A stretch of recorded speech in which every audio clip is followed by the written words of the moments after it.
여러분, 오늘 제가 하나님께 드리는 헌금의 이 품격에 대해서 오늘 잠시 아브라함을 통해서 얘기할 건데요. 오늘 11조 헌금 그리고 또 헌금 얘기도 하게 될 겁니다. 저는 헌금을 강조한 설교를 한 번도 한 적도 없고 앞으로도 할 일이 없을 겁니다. 그리고 제가 오늘 설교에 앞서서 사실은 저는 전통적인 교회에서 4대째 자랐고, 그리고 저와 아내는 36년 정도 사역하면서 정말 그 전통적인 교회 중에서도 전통적인 교회, 장로교회 중에서 심지어 내가 하영이 하민이를 안아도 안 되는 교회입니다. 그날 목사님 난리를 칩니다. 왜냐하면 교회는 짱믿음 가정이 있기 때문에 교육자는 절대 자기 자식을 손을 잡거나 안아서는 안 된다 그래가지고 아버지라 부르지 못하는 우리 아이들. 예. 여러분, 이 홍길동전에 나오는 거잖아요. 아버지라 부르지 못하는. 예. 우리 지난번 교회 때 우리 아이들이 교회 와서 또 저를 아빠라고 이렇게 부르지 못했어요. 제가 그런 전통적인 교회에 다니면서 저는 그 전통교회의 어떤 그런 법대로 준수하며 사실은 헌금을 다 했습니다. 그런데 저는 그렇게 강조하고 싶지는 않습니다. 저는 성경이 말하는 범위 내에서 여러분께 말씀을 드리고 싶고, 요즘에 흔히 인기 있는 이 유튜버 중에서 목사님도 계시고 지도자도 계시고 부흥 강사도 계시는데, 여러분 그분들의 쇼츠 하나하고 그분들의 동영상 강의 하나로 인해서 내가 11조를 안 드려도 된다, 여러분 그렇게 확정하시면 안 돼요. 왜냐하면은 긴 문맥을 보셔야 되고 성경이 가르치는 걸 봐야 되고 아름다운 또 전통을 보셔야 돼요. 그래서 그거 쇼츠 하나 봤다고 나 그러면 나 헌금 안 드려도 되겠네? 나 11조 안 드려도 되겠네? 이렇게 여러분 확정하시면 그건 굉장히 좀 위험한, 오늘 잠시 좀 얘기할 거지만 제가 그걸 미리 드리고 제가 말씀을 드립니다. 오늘 우리 암송할 말씀이 사실은 다 제 오늘 설교의 결론이에요. 같이 한번 우리 암송하고 읽어보겠습니다. 시작.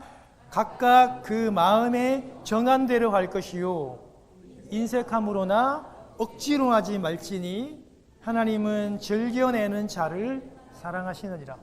딱 이렇게 하시면 돼요. 인색함으로 하지 말고 억지로 해서도 안 돼요. 그래서 교회에서 건축한다고 해서 수천만 원, 수억씩 내라고 강요하거나, 장로 되었다고, 권사 되었다고 뭐 500만 원씩, 1000만 원씩 안 내면은 여러분 안 시켜줍니다. 그 입금이 안 되면은 그 장로 취소입니다, 여러분. 한국 교회가 진짜 그렇게 해요. 이번 한국 갔더니 제 여동생하고 제가 그런 얘기 좀 많이 하거든요. 2살 차예요. 예. 20살 전까지는 저보고 오빠도 안 불렀어요. 그냥 박정원 이렇게 얘기했는데 요새 신앙 색깔이 좀 비슷해가지고 자주 얘기하는데 그 교회가 그렇게 한다는 거예요. 그러니까 권사가 됐는데 가난해서 몇백만 원을 낼 정도 수준이 안 되면 권사 탈락이에요. 그 입금 안 되면 안 시켜. 우리 등록금 내잖아요, 그죠? 등록금 어느 날까지 안 내면은 그 등록 안 되고 우리 그 제적되듯이 그런 식으로 해요, 요새.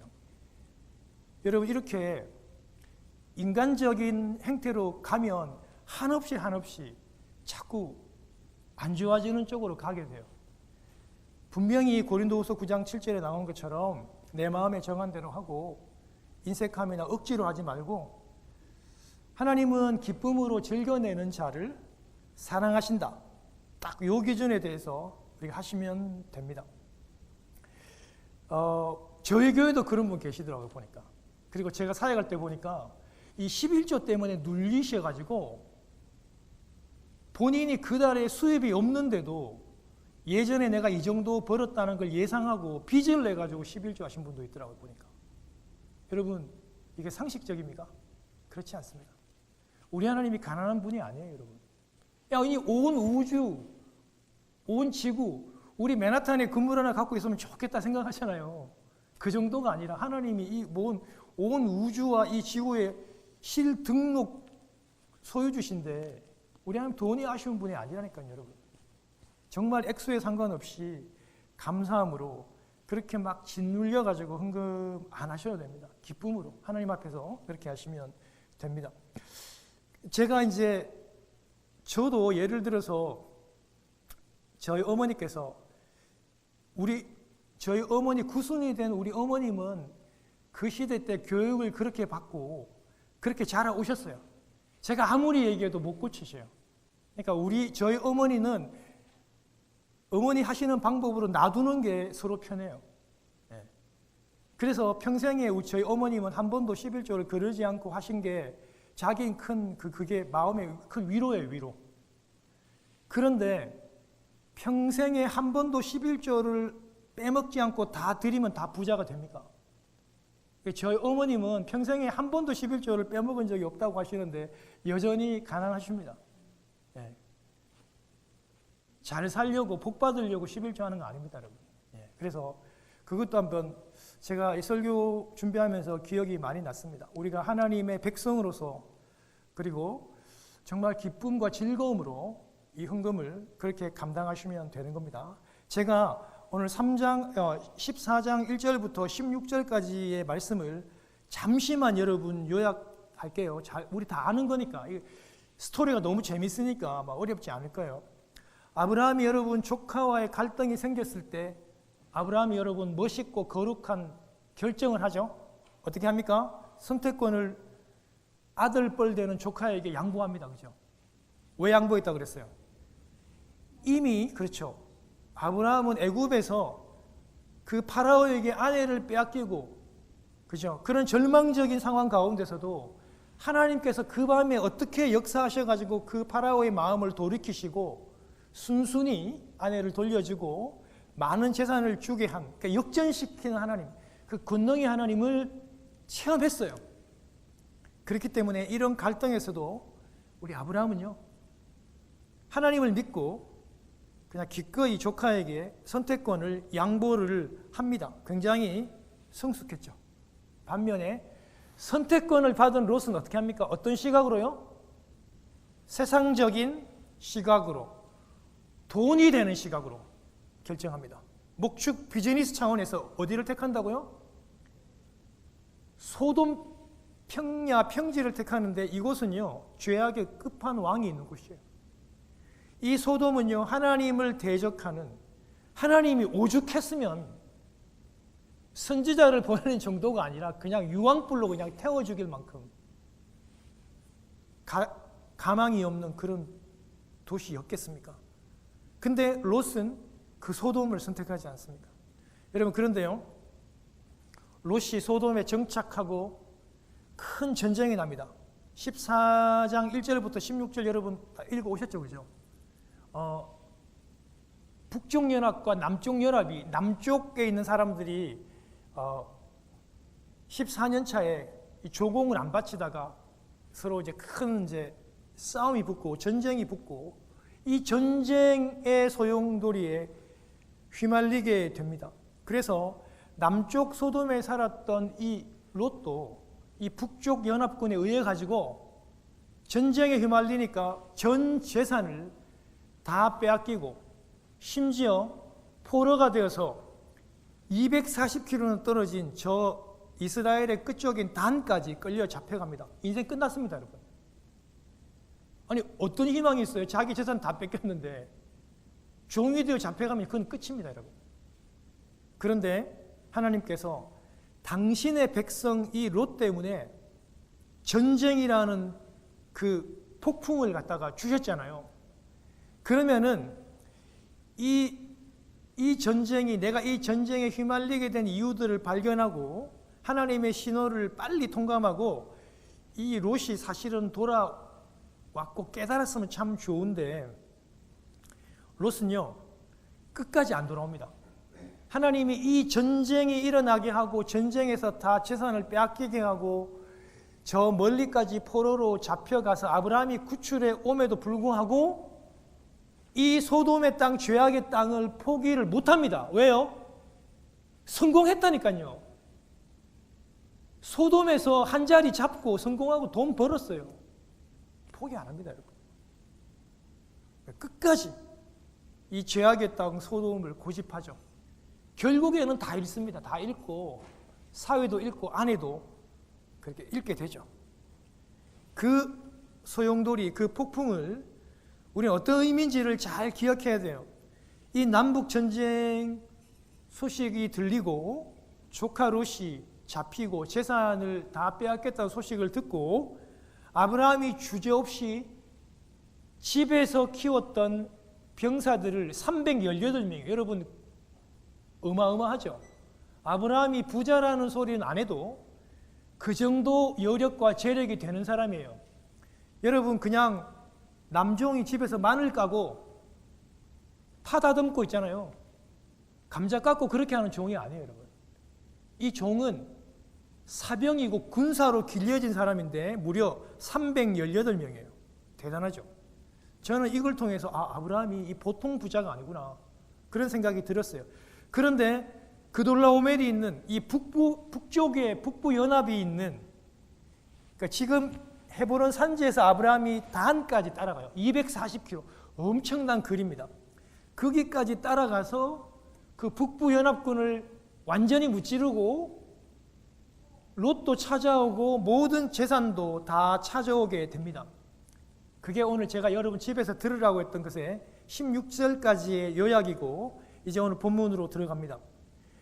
아브라함이 북부연합을 물리치고 모든 재산과 사람들을 데려왔다는 소식을 듣고 이 죄악된 소돔의 왕 베라라고 하는 사람이 아브라함을 마중을 나왔습니다.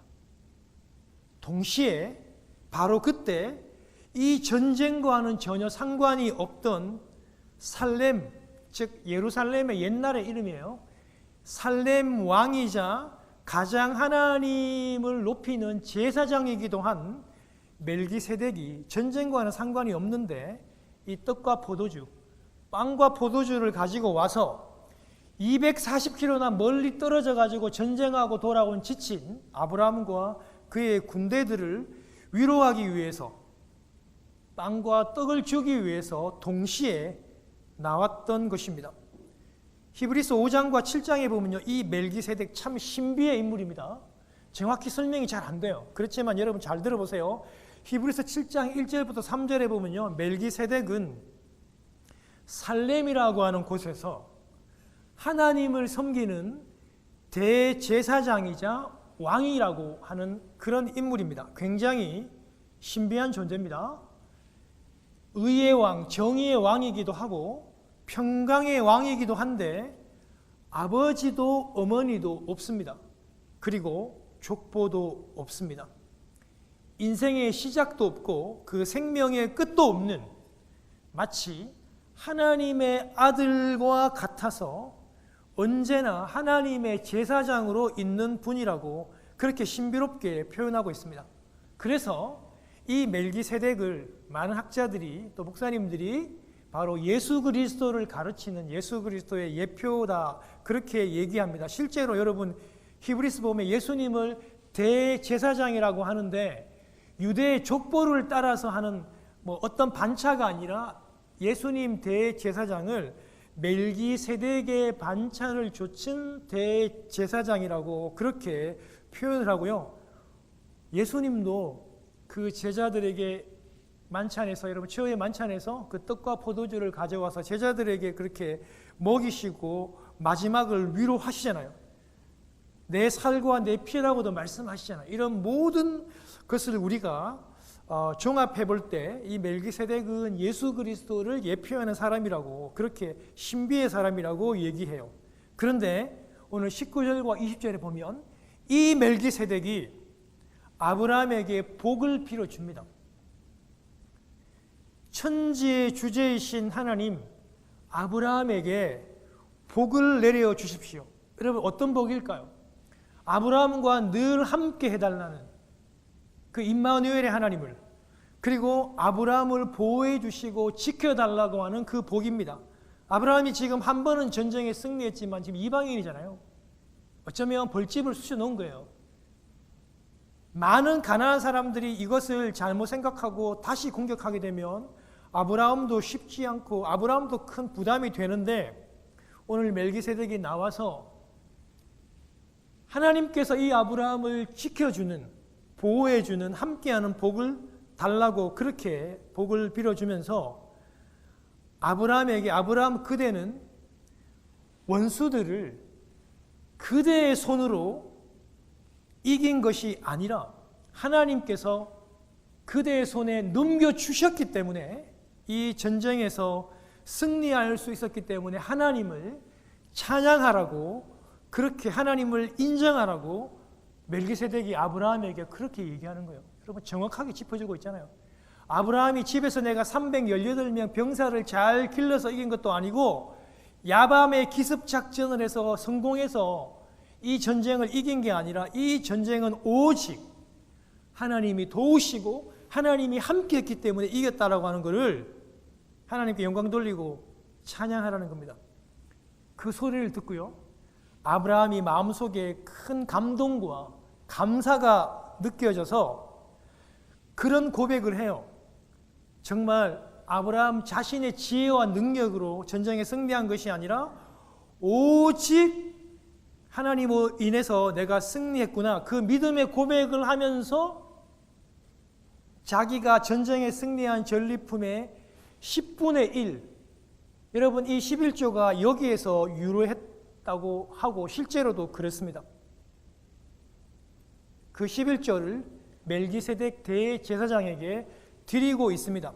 멜기세덱도 자기 개인은 받을 수 없지만 자기는 하나님을 섬기는 영원한 대제사장이기 때문에 하나님의 대제사장이니까 그는 그 11조를 자기가 받을 수 있었던 것입니다. 여러분, 이게 헌금의 참 정신입니다. 내 능력으로 내 지혜로 한 것이 아니라 오직 하나님이 도와주셔서 했다는 거. 이게 여러분 헌금의 정신이에요. 11조의 정신이에요. 잊으면 안 돼요, 여러분 절대로. 내가 세상에서 열심히 노력했죠. 내가 상사들 눈치 보면서 스트레스 받으면서 때로는 잠도 못 자고 일해서 내가 벌었죠. 그런데 헌금의 참 정신은 내가 벌은 건 맞지만, 내가 노력하고 일한 건 맞지만 하나님의 도움으로 하나님이 주셔서 내가 얻게 되었다라고 하는 그 감사의 고백으로 이 헌금을 하나님께 되돌려 드리는 거예요. 여러분, 이 헌금을 하나님께 준다, 드린다, 그 표현은 맞지 않아요. 하나님의 것인데 내가 하나님께 되돌려 드리는 게 맞는 표현입니다. 여러분, 실제로 오늘 아브라함이 멜기세덱에게 이 11조 헌금을 드리는 게 11조의 출발이고 근거입니다. 맞습니다. 여러분 잘 보세요. 벌써 11조를 멜기세덱에게 드리고 하나님께 드릴 이때가 모세의 율법 후입니까? 모세의 율법 이전입니까? 율법 전이에요. 율법 전. 그러니까 율법의 강요나 어떤 외압에 의해 가지고 의무적으로 하나님께 헌금을 드리는 게 아니라 이 11조와 헌금은 내 마음속에 우러나는 감사하는 마음과 기쁨으로 자발적으로 하나님께 드리는 것이라는 거예요. 이미 벌써 모세의 율법이 있기도 전에 하나님께 드리는 이 헌금과 11조는 존재해 왔고 있어 왔다는 것. 감사함으로 그리고 자발적으로 나를 지켜준 것에 대한 고백으로서 하나님 앞에 드립니다. 여러분, 액수와 상관없이 우리 하나님은 받으십니다. 하나님께서는 그 액수에 연연하시거나 마음 상하지 않습니다. 과부의 2렙돈, 그 몇백원 하는, 몇 달러 하는, 몇 센트 하는 그것도 우리 하나님은, 우리 주님은 기쁘게 받으셨다고 분명히 얘기하고 있습니다. 여러분, 고로 이 헌금에는 강요가 있을 수 없습니다. 그런 차원에서 그렇지 않은 교회는 이미 제가 부임하기 전부터 우리 권 목사님과 우리 장로님 때부터 예배 순서 가운데 헌금 바구니를 돌리는 순서를 뺐더라고요. 그리고 이미 예배 들어올 때 자율적으로 헌금함에 헌금을 넣도록 그렇게 이미 만들어 놓으셨는데 저는 이게 굉장히 제 나름대로는 이 형식이 성경적이라고 그렇게 저는 그런 생각이 듭니다. 그러나 이 형식이 절대적이고 또 완전히 옳다라고 그렇게 단정해서는 안 됩니다. 왜냐하면 지금도 많은 교회들이, 우리 이 미국 교회도 예배 시간에 헌금 바구니를 돌리거든요. 그것의 장점도 있고 그것의 단점도 있는 것입니다. 예를 들면 저희 교회는 주보에 헌금자의 이름을 실지 않습니다. 이것 때문에 제가 이 교회 부임해서도 큰 갈등을 겪고 교회를 나가셨어요. 그러나 우리는 주보에 이름을 실지 않습니다. 그리고 헌금 바구니도 돌리지 않고요. 헌금 봉투 색깔에 따라서 11조든 감사헌금이든 주일헌금이든 그렇게 하지 않고 헌금 봉투에 자발적으로 기록할 수 있도록, 때로는 이름을 밝히지도 않고 그대로 내셔도 아무 상관없도록 우리는 그렇게 만들어 왔습니다. 헌금은 정말 기쁜 마음으로 자발적으로 부담 없이 하나님께 드릴 수 있도록 해야 되는 것이 저는 맞다고 생각해 왔습니다. 그러나 저와 우리 가족은 지난날 36년 동안 사역을 해야 했기 때문에, 그리고 모든 교인들의 모범이 되어야 됐기 때문에 저희 가족은 전통적인 교회 내에서 그렇게 훈련받아 왔습니다. 심지어는 건축헌금을 드릴 때 그 명단과 액수를 주보에 실는 교회에서 사역을 했습니다. 그게 아무리 많은 사람들에게 상추를 준다고 얘기를 해도 받아들이지 않는 교회에서 실제로 사역했고요. 심지어는 건축 헌금을 하라고 부임하는 그날에 마이너스 통장을 내주는 교회에서도 사역을 했습니다. 제가 그 교회를 부임을 했어요. 그런데 그 교회에서 우리에게 주는 선물이 뭐냐 하면 마이너스 통장이에요. 은행 가서 이 정도의 액수의 돈을 마이너스 통장 빚을 내서 하나님 앞에 헌금을 드리려고 하는 그런 교회에서도 우리는 기쁨으로 사역했습니다. 그리고 정말 그 1년치의 사례를 하나님 앞에 다 헌금으로 드려야만 하는 교회에서 사역을 했습니다. 하민이 학원비가 없어가지고 뭐 쩔쩔매긴 했지만 집에서 또 아내가 가르치니까 뭐 서로가 실력이 또 많이 늘기도 했어요. 저희들은 그렇게 훈련을 받아왔지만 저는 그것이 다 맞다고 생각하지는 않습니다. 상황에 따라서 우리는 그렇게도 훈련 받을 수도 있고, 그러나 성경이 말하는 것은 즐거움과 감사하는 마음과 내 마음의 작정함대로 그렇게 드리는 것이 맞다는 것을 제가 여러분들에게 얘기하고 있습니다. 그래서 여러분, 제가 서론에서도 얘기했듯이 여러분 너무 유튜브를 많이 보시는 건 좋아요. 가려서 듣고 가려서 보시고요. 여러분, 결국에는 그 유튜브 쇼츠 하나 보고 여러분들의 신앙이 만약에 곁길로 어긋나면 여러분들만 손해입니다. 그래서 너무 여러분 그 유튜브 보고 유튜브 보니까 뭐 헌금 안 해도 되고 11조 안 해도 되고 그걸 너무 맹신하거나 믿어서는 안 된다고 얘기해요. 마태복음 23장 23절에 보면요, 바리새인들이 그 11조를 여러분 참 별나잖아요. 여러분 박하와 회향과 채소 같은 거 있잖아요. 이거는 주식도 아닌데 그런 것까지 이렇게 숫자를 다 헤아려가지고 하나님 앞에 자기들이 11조 드린다고 막 자랑하고 그랬잖아요. 근데 예수님이 말씀하시는 거예요. 예수님께서 뭐라고 얘기했냐면 이것도 행하고 저것도 행하라고, 이것도 행하고 저것도 버리지 말라고 예수님이 그렇게 얘기합니다. 예수님이 뭐냐면요, 11조도 드리고 그 11조의 그 참 정신이 있잖아요. 그 하나님의 사랑, 그 공의를 너희들은 버리지 말라고 말씀하시면서 예수님께서 헌금과 11조에 대해서 금지하거나 부정적으로 얘기하시지 않았습니다. 지금은 새로운 언약의 시대, 신약의 시대입니다. 그래서 구약의 모든 그 율법 다 폐지된 게 맞습니다. 그래서 유튜버들은 한국 교회에 왜 그렇게 구약의 율법인 11조만 가지고 와서 왜 강조하냐 이렇게 얘기하시는 분이 계시는데요. 그러면서 신약에는 11조 기록이 없다고 얘기해요. 맞아요. 11조 내라는 말이 없습니다. 그리고 막 그분들이 막 미국 교회도 구라파 있는 교회들도 11조를 안 한다고 그렇게 얘기를 하시더라고요. 여러분, 일부만 맞고 또 일부만 틀립니다. 반만 맞고 반은 틀린 거예요. 여러분 잘 들으세요. 11조라고 하는 명칭 자체는 사라져야 되는 것이 맞습니다. 영어로 타이스라는 말, 그리고 히브리어로 마세르, 헬라어로는 데카네라고 하여 이 명칭 자체는 사라졌고 사라져야 되는 것이 맞습니다. 실제로 이 11조라고 하는 명칭 자체를 오늘날 모든 교회들이 많이 사용하지 않고 있습니다. 제가 지난번에 한번 말씀드렸죠. 제가 빌 목사님한테 계실 때 이 얘기를 한번 물어봤더니만 목사님도 이 표현을 안 쓰다 보니까 여러분 그렇잖아요. 구약적인 요소 여러분 유월절을 요새 안 쓰잖아요. 그렇죠? 우리 신약적인 용어. 그러니까 목사님께서도 너무 안 쓰시니까 조금 헷갈려 하시더라고요. 성경에서 11조의 명칭은 이름은 사라졌지만 초대교회 상황을 보면 조금 달리 우리가 볼 수 있습니다. 11조라는 말이 안 나오는 것은요.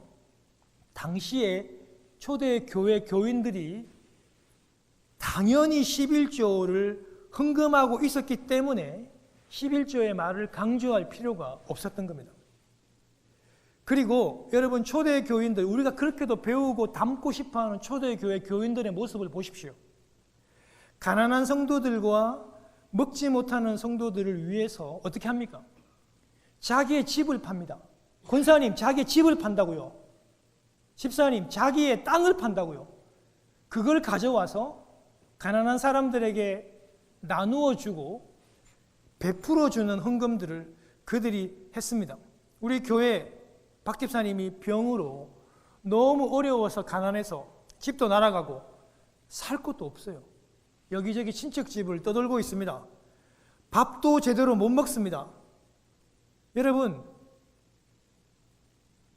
혹시 여러분 중에서 여러분의 집을 팔아서 여러분의 집 한 칸을 내주셔가지고 그분들을 맞이할 수 있는 용기 있습니까? 여러분들이 땅을 팔아서 그 사람을 도와줄 수 있는 그런 용기와 그런 믿음의 그런 헌금의 정신이 우리 가운데 있냐고요. 저는 제 자신에게 되물어 봤습니다. 쉽지 않더라고요, 여러분. 저는 지금까지 사역하면서 한 번도 김 집사님이 너무 힘들고 어려워서 지금 먹지도 못하고 자지도 못하고 집도 없고 떠도니까 내 집을 팔아서 내 차를 팔아서 내 땅을 팔아서 교회 헌금해서 그 사람 도와주라고 하는 사람 저는 아직까지 보지는 못했습니다. 한국교회가 우리 이민교회가 간과하고 있는 것이 뭐냐면요. 여러분 이 미국 교회는요. 11조라고 하는 그 명칭만 사라졌을 뿐이에요. 여러분 이거 아셔야 돼요. 그 타이스라고 하는 그 명칭만 사라졌을 뿐이지 제가 장로교회는 잘 모릅니다. 그러나 우리가 벌써 28년 동안 함께 왔던 여러분 이 리빙 호프 처치 목사님과 이 교인들 장로님들 어떻게 하는가 제가 물어보고 제가 확인했습니다. 이분들은요 매년 연초에 자기의 샐러리의 10% 이상을 작정해서 하나님 앞에 드리더라고요. 드리고 연초에 여러분 첫째 주 보면 이 앞에 보면은 한 50장, 60장, 70장 된 두툼한 봉투를 여러분 다 보셨을 거예요. 그 봉투에 보면 그 사람들 이름이 다 기록되어 있잖아요. 그게 바로 그 작정한 10%의 그 헌금을 매달마다 매주마다 나누어서 드리는 봉투입니다. 11조라고 하는 명칭은 없지만 이분들은요 훨씬 더 그보다 이상의 헌금을 하나님께 드리고 있고요. 또 한 가지는 미국 교회, 이 교회를 포함한 많은 미국 교회가 그 장로님, 집사님, 그 어른들이 돌아가시면서 뭘 하냐면요. 자기 생명값, 내 목숨값, 생명보험 들었던 거는요. 자식이 못 가지게 합니다. 변호사를 선임해서 내 생명값, 내 목숨값은 교회로 헌금으로 드릴 수 있도록 그렇게 조치를 많이 해놓습니다. 그래서 그분은 천국 가시면서 내 목숨값은 교회 헌금으로. 그래서 오늘 이 많은 미국 교회가 그래도 이 재정 때문에 어려움을 겪지 않는 이유가 바로 거기에 있는 것입니다. 저는 사역하면서 한 번도 그런 이야기를 들어보지를 못했어요. 생명보험을 들어서 내 목숨값을 교회에 헌금하고 돌아가시는 권사님, 장로님, 집사님을 저는 들어본 적은 없어요. 대신에 많은 보험을 들어서 그 아내와 그 자녀들이 많은 혜택을 누렸다는 소식은 저는 종종 접합니다. 그러나 돌아가시면서 그 생명보험을 교회 헌금하시고 돌아가시는 분 저는 지금까지 들어본 적이 없는 것 같아요. 제가 그렇게 하라는 말이 아니라는 거 여러분 잘 아시죠? 헌금은 그걸 핑계로 대실 수 없다는 거예요. 그 유튜브들이 하나는 알고 하나는 모르는 거예요. 그래서 여러분 거기에 너무나 솔깃하시지 마시고 우리는 오늘 성경의 기준이 딱 있잖아요. 어떻게 해요? 기쁜 마음으로, 감사하는 마음으로 내가 할 수 있는 한에서 즐거움으로 자원하는 마음으로 아브라함처럼 하나님께 드릴 수 있는 것, 그것이 정말 가장 중요한 헌금의 자세라고 볼 수 있습니다. 헌금의 액수가 중요했다면, 크고 작음이 중요했다면 하나님이 누구를 회개시키고 누구의 11조를 받으면 제일 좋아요? 일론 머스크. 전 세계 여러분 부자 1등입니다. 한국 돈으로 보니까 1100조. 8천억 달러인가? 테슬라 갖고 있고 그 스페이스X 갖고 있는 우주. 여러분 이런 사람들 회개시키고 레리 페이지, 세르게이 브린, 제프 베이조스 있잖아요. 여러분 또 마크 저커버인가?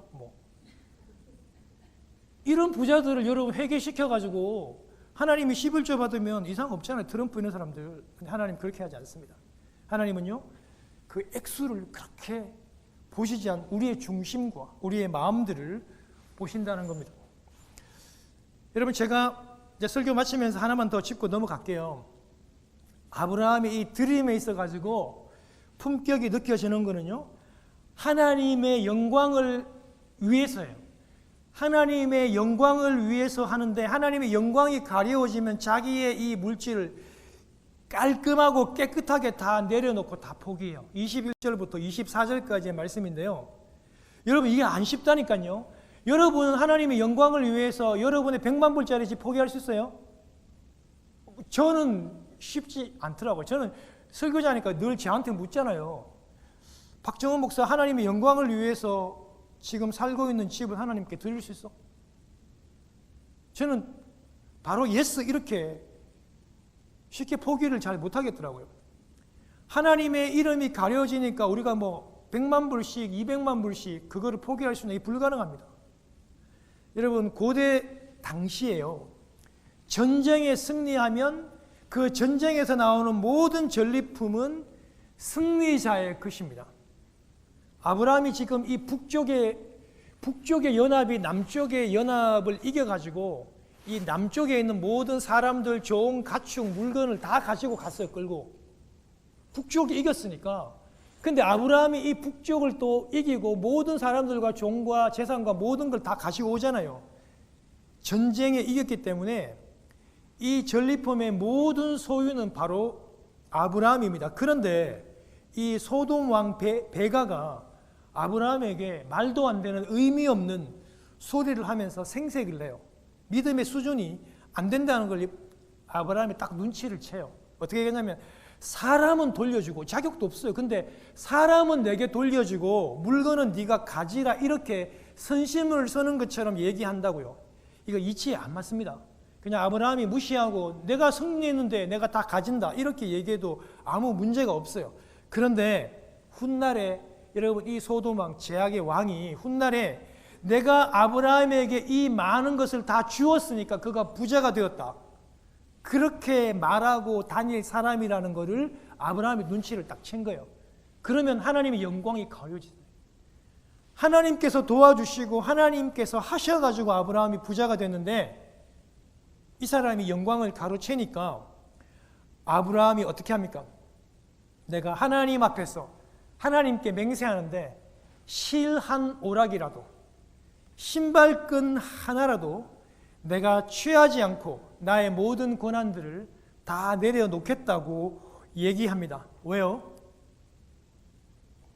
저 소돔 왕이 하나님의 영광을 가리우고 자기가 그 많은 전리품과 많은 부를 주었기 때문에 아브라함이 부자가 되었다는 그 소리를 막기 위해서, 하나님의 영광을 가려우는 모든 요소를 가리기 위해서 그는 그 많은 자기에게 돌아온 모든 전리품들을 깨끗하게 포기하고 있는 것입니다.